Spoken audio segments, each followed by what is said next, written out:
Hello friends, welcome to Bharati's kitchen. ఈరోజు వీడియోలో egg కానీ బటర్ కానీ ఓవెన్ కానీ అలానే బీటర్ కానీ ఇలాంటివేమీ లేకుండానే చాలా ఈజీగా కేవలం 30 నిమిషాల్లోనే వెనిలా కప్ కేక్స్ని తయారు చేసుకోవచ్చు. ఫస్ట్ టైం కేక్ ప్రిపేర్ చేసే వాళ్ళు కానీ లేదా అసలు వంట రాని వాళ్ళు కూడా చాలా సింపుల్గా తయారు చేసుకోవచ్చు. చాలా సాఫ్ట్గా స్పంజీగా చాలా బాగా వస్తాయి. అన్నీ ఇంట్లో ఉన్న ఇంగ్రీడియంట్స్తోనే చాలా ఈజీగా ప్రిపేర్ చేసుకోవచ్చు. అలానే ఎగ్ వేస్తే ఎంత రుచిగా ఉంటాయో అంతే టేస్టీగా కూడా వస్తాయి.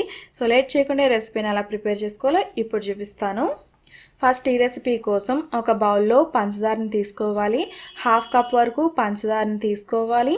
ఇక్కడ నేను ఇంగ్రీడియంట్స్ అన్నీ కూడా 10 నుంచి 11 కప్ కేక్స్ వరకు అవుతాయి. దాన్ని బట్టి మీరు ఇంగ్రీడియంట్స్ని డబుల్ కానీ లేదంటే హాఫ్ కానీ చేసుకోవచ్చు. ఇక్కడ హాఫ్ కప్ పంచదార అంటే 100 గ్రామ్స్ వరకు పంచదారని తీసుకున్నాను.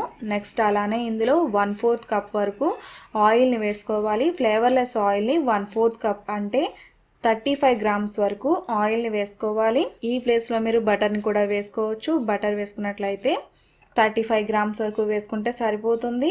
అలానే ఇందులో పెరుగు కూడా వేసుకోవాలి. పెరుగు ఇందులో హాఫ్ కప్ వరకు వేసుకోవాల్సి ఉంటుంది. హాఫ్ కప్ పెరుగు అంటే 110 గ్రామ్స్ వరకు పెరుగును వేసుకోవాలి. పెరుగు రూమ్ టెంపరేచర్లో ఉన్న పెరుగును మాత్రమే యూజ్ చేసుకోవాలి. ఇంగ్రీడియంట్స్ వేసుకున్న తర్వాత పంచదార పూర్తిగా కరిగేంత వరకు కూడా ఇలానే మిక్స్ చేసుకోవాల్సి ఉంటుంది. ఇలా విస్కర్తో కనీసం 5 to 10 మినిట్స్ పాటు మిక్స్ చేసుకోవాలి.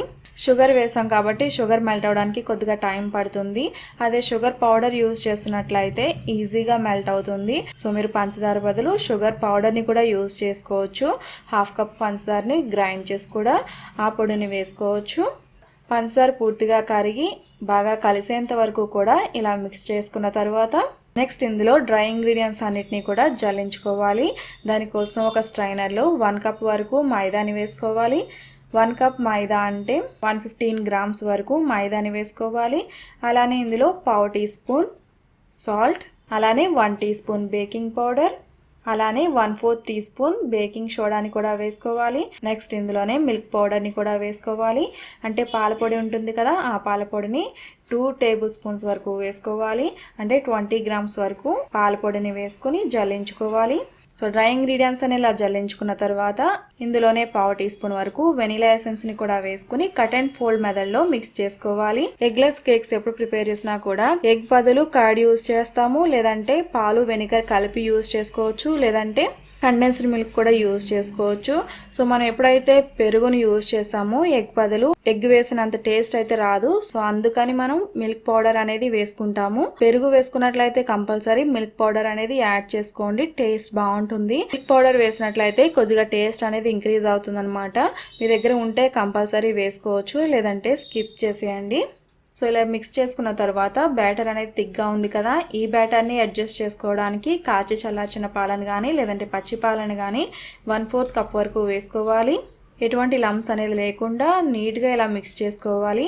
ఎంతసేపు అయినా కూడా ఇలానే కట్ అండ్ ఫోల్డ్ మెథడ్లోనే మిక్స్ చేసుకోవాల్సి ఉంటుంది. సో బ్యాటర్ కన్సిస్టెన్సీ చూడడానికి ఇలా ఉండాలి. పల్చటి రిబ్బన్ కన్సిస్టెన్సీలో ఉంటే ఈ బ్యాటర్ మనకి పర్ఫెక్ట్గా ఉన్నట్లు. మీకు ఇంకా థిక్గా అనిపిస్తే ఇంకొద్దిగా పాలని వేసుకోవచ్చు.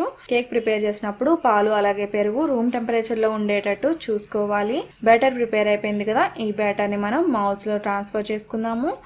దీనికోసం కప్ కేక్ ట్రేలో పేపర్ మౌల్స్ని ప్లేస్ చేసుకుని కేక్ బ్యాటర్ని హాఫ్ కన్నా కొంచెం ఎక్కువ వచ్చేంత వరకు వేసుకోవాలి. కప్పుకు ఫుల్గా వేయకుండా 3/4 వరకు వచ్చేంత వరకు వేసుకోవాలి. సో కప్ కేక్స్లో ఇలా వేసిన తర్వాత 1-2 సార్లు ట్యాప్ చేసుకుని ఓవెన్లో 180 degreesలో కనీసం 15 నుంచి 25 మినిట్స్ మధ్యలో బేక్ చేసుకోవాల్సి ఉంటుంది. సో నాకు ఈ కేక్స్ ప్రిపేర్ అవడానికి 20 మినిట్స్ వరకు టైం పట్టింది. సో ఓవెన్ కెపాసిటీని బట్టి కేక్స్ ప్రిపేర్ అవడానికి కనీసం 15 to 25 మినిట్స్ మధ్యలో టైం పడుతుంది. కప్ కేక్ మౌల్డ్ మీ దగ్గర అవైలబుల్ లేకపోతే ఇలా పేపర్ కప్స్ని కూడా తీసుకోవచ్చు. పేపర్ కప్స్ని తీసుకున్నట్లయితే లైట్గా ఆయిల్ని స్ప్రెడ్ చేసుకోవాలి. ఇన్నర్ పార్ట్ అంతా కూడా ఆయిల్ని అప్లై చేసుకుని కేక్ బ్యాటర్ని వేసుకోవాలి. దీంట్లో కూడా కేక్ బ్యాటర్ ఫుల్గా వేయకూడదు, సగం కన్నా కొంచెం ఎక్కువ వేసుకోవాలి. అంటే 3/4 క్వాంటిటీ వరకు వచ్చేంత వరకు వేసుకున్న తర్వాత ఒకసారి ట్యాప్ చేసుకుని ఆల్రెడీ ప్రీ హీట్ చేసి పెట్టుకున్న ప్యాన్లో స్టాండ్ని ప్లేస్ చేసుకుని హీట్ అనేది బయటికి వెళ్లకుండా కనీసం 15 to 20 మినిట్స్ పాటు లో టు మీడియం ఫ్లేమ్లో కుక్ చేసుకోవాల్సి ఉంటుంది.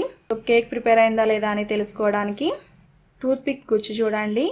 టూత్ పిక్ క్లియర్గా వస్తే ఈ కేక్స్ మనకి ప్రిపేర్ అయిపోయినట్లే. సో ఓవెన్లో ప్రిపేర్ అయిన కేక్స్కి పైన డ్రైగా ఉంటుంది. సో అందుకని ఇవి చల్లారేంత వరకు కూడా నాప్కిన్తో కవర్ చేసేసి పక్కన పెట్టేసుకోవాలి. నెక్స్ట్ 20 మినిట్స్ తర్వాత ప్యాన్లో కూడా తీసుకుని బయట పెట్టుకోవాలి. సో ఇలా చాలా సింపుల్గా ఓవెన్లో కానీ లేదా ప్యాన్లో కానీ ఈ కప్ కేక్స్ని కేవలం 30 మినిట్స్లో ప్రిపేర్ చేసేసుకోవచ్చు. చాలా సింపుల్ రెసిపీ, అన్నీ కూడా ఇంట్లో ఉండే ఇంగ్రీడియంట్స్తోనే చాలా ఈజీగా ప్రిపేర్ చేసేసుకోవచ్చు. అప్పటికప్పుడు కేక్స్ ప్రిపేర్ చేయాలి అనుకున్నప్పుడు చాలా బెస్ట్ రెసిపీ, చాలా క్విక్గా కూడా అయిపోతుంది. సో ఈ రెసిపీని మీరు కూడా తప్పకుండా ట్రై చేసి మీకు ఎలా కుదిరాయో నాకు ఈ వీడియో కింద కామెంట్ సెక్షన్లో తెలియజేయండి. ఈ రెసిపీ మీకు నచ్చితే తప్పకుండా లైక్ చేయండి. రెసిపీ ఎవరికైనా హెల్ప్ అవుతుంది అనుకుంటే ఈ రెసిపీని తప్పకుండా మీ ఫ్రెండ్స్ అండ్ ఫ్యామిలీస్కి షేర్ చేయండి.